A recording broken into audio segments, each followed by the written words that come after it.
The state is calling all healthcare workers for help on the front lines to fight coronavirus.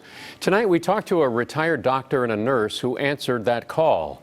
They are currently treating infected people at a hotel in Burlingame. Now, we can't show you the hotel or what's going on inside, but in their own words, you'll get the picture.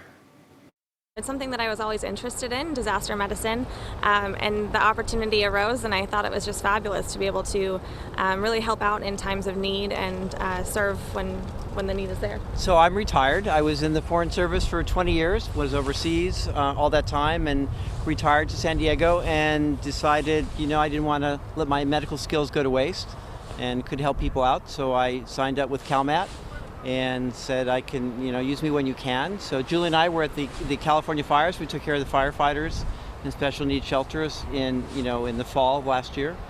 And we were waiting for the next fire, but this is a different kind of fire. So we're responding and taking care of this emergency. This is a very unique thing. It's probably hopefully a once in a lifetime pandemic. Each day is different, to be honest, because when we first started this, it was extremely chaotic because we were trying to set up this location that isn't set up for patients. So these are just regular beds, and we had to figure out to push them against walls because we have memory care patients who have limited mobility, and we're worried about them falling out, and we've had to adapt them for our patients. And every day we're looking at it and how do we improve and how do we improve further. And for example, we got some hospital beds, but we found out we couldn't get them down the hallways to put them in the rooms. The purpose of this site is to decongest some of the ICUs and the hospital inpatient beds that are used for sicker patients.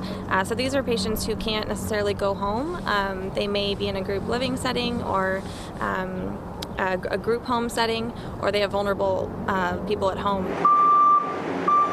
So we have an interesting kind of dance that we do when the patients come. The ambulance will pull in, and then we have the strict rule that no one from outside can go in the building and the people inside the building can't go out. So we do this funny thing where a side door is opened and the patient's on a gurney or a wheelchair, or they can even walk in, but the only person who can go through that door is the patient. That way we keep the integrity of that biosafety. This is a real crisis. There is a shortage of PPE. We need to be stringent about how we use it, when we use it, and how much we use it, and what are substitutions for the PPE when we do run out. And it seems like every day we have that discussion. Okay, what are we going to do if we run out of this? And we're always adjusting. I guess I would just say, the rewarding part for us is to be able to help these people in a really vulnerable time. They've already been isolated from their family and friends. They've already been in quarantine in the hospital. Again, we're coming in and all this personal protective equipment, and you lose that human connection a little bit. They're very isolated. So for us and for them, we have the opportunity to make a real connection and make this really challenging time for them the best that it can be.